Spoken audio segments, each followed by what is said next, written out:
el alarmante crecimiento de los plagios por inteligencia artificial y cómo las escuelas van a tener que cambiar su manera de calificar a los alumnos. Entonces, probablemente muchos de ustedes ya deben de estar enterados o ya participaron o incluso ya jugaron con esta cosa del GTP Chat, que es como chat de inteligencia artificial, que es relativamente, bueno, no es tan reciente, pero su proliferación y su uso un poco más abierto, si es bastante reciente, y el efecto que está teniendo en las universidades, porque pues, obviamente muchos estudiantes, sobre todo los que son en inglés, en países donde se habla inglés, es muy conveniente tú decirles de que, oye, necesito que me escribas un texto sobre la relación de la estructura de los textos de Shakespeare con la pintura victoriana.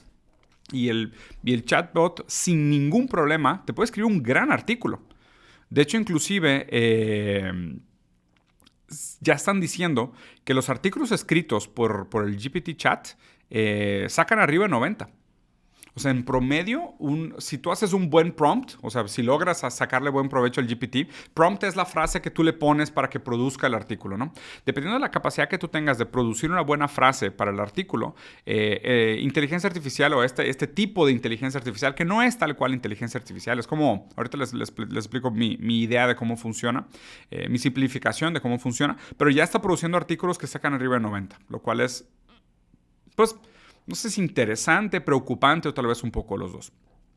Esto yo no lo consideraría tal cual como inteligencia artificial en el sentido estricto de la palabra. La verdad es que no creo que la inteligencia artificial como tal sea posible. Nuestra propia definición de conciencia es algo que tiende a ser sumamente resbaladizo. O sea, nosotros definimos la conciencia como la capacidad de autopercepción y percepción de aquello que nos rodea para la toma de decisiones, ¿no? Bueno, pues yo me puedo percibir a mí mismo y puedo percibir aquello que rodeo. Pues entonces simplemente lo que hicimos fue patear el problema de la conciencia al problema de la percepción. Bueno, pues si la conciencia es percepción de sí, percepción de lo que te rodea, ¿qué es percepción? Es la sensibilidad de recibir los estímulos que constituyen una idea abstracta sobre lo percibido. Bueno, ¿qué es sensibilidad?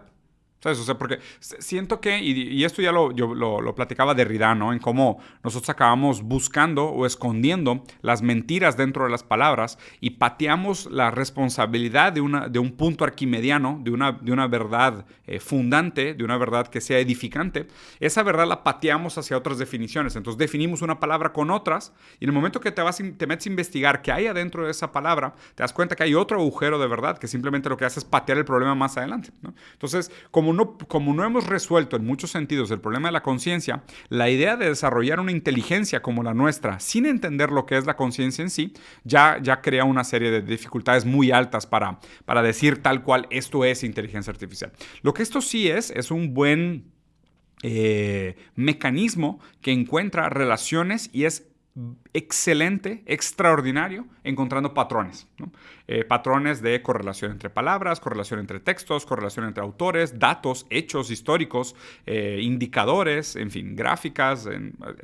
Para eso es muy, muy, muy bueno el GPT Chat. Lo raro también de esto es que el GPT Chat es muy fuerte en el sentido de que está alimentado por nuestro pasado, pero tiene una limitante muy grande para poder producir el futuro. ¿Ok? ¿Por qué?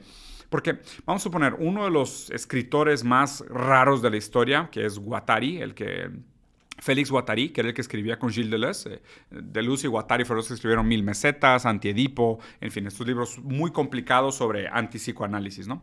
Pero Guattari, que es probablemente uno de los escritores más raros y más difíciles de leer de la historia, tú le puedes decir a GPT Chat, oye, escríbeme un poema de Sor Juana Inés de la Cruz sobre la pelea entre Piqué y Shakira. Te la escribe. O sea, GPT Chat es capaz de escribirte un soneto al estilo Sor Juana Inés de la Cruz sobre la diferencia entre Rolex y Casio. Eso sí lo puede hacer el GPT Chat. Pero si tú le dices, escríbeme un texto como Guattari hablando sobre el origen del deseo, ahí sí no lo puede hacer.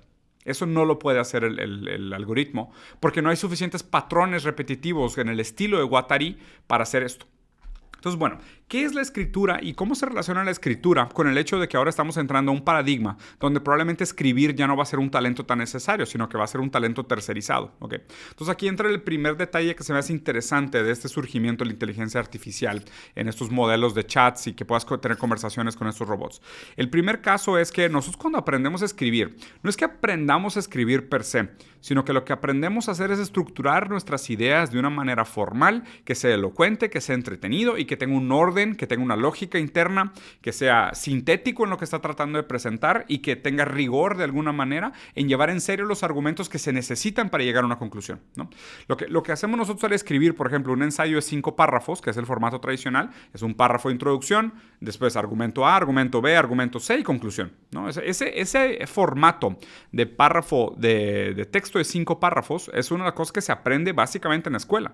Pero más allá de aprender a hacer ensayos de 5 párrafos, lo que aprendes a hacer es pensar escribiendo. O sea, escribir es una manera de estructurar nuestras ideas y jugar el juego del lenguaje para poder alcanzar contingentemente algún tipo de verdad dentro del campo semántico del lenguaje que se está usando.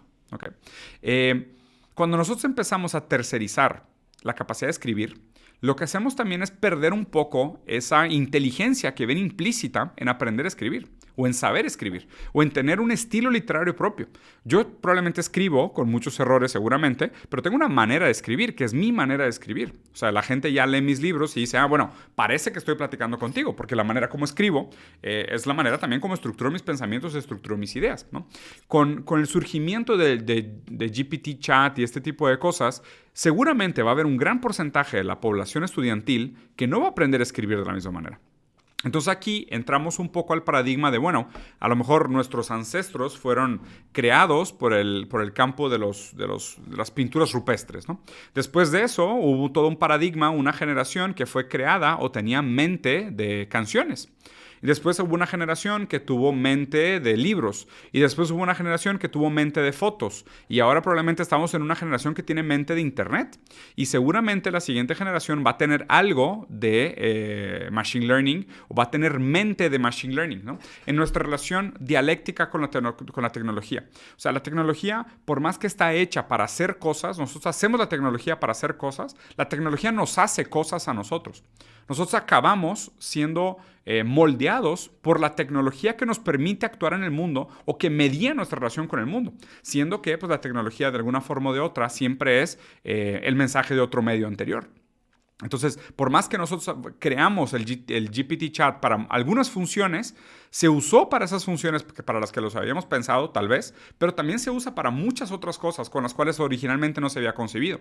Y esa relación que nosotros tengamos entre nosotros, mediados por la tecnología, y con el mundo también mediados por la tecnología, nos acaba constituyendo a nosotros como personas también. Entonces, probablemente estamos entrando a un nuevo paradigma, sin ser alarmistas, porque esto sí puede ser algo bueno, puede ser algo malo. Estamos tal vez entrando a un nuevo paradigma donde vamos a tener que, por lo menos, para empezar en el sentido universitario, cambiar la manera como se evalúa el hecho de que los estudiantes adquieran o no el conocimiento que se les está siendo impartido. Porque antes era, oye, lee un libro sobre, no sé, sobre derecho penal. Perfecto, ok. Ahora escríbeme un ensayo sobre el tercer artículo de no sé qué país que se implantó en no sé dónde y tuvo un gran problema.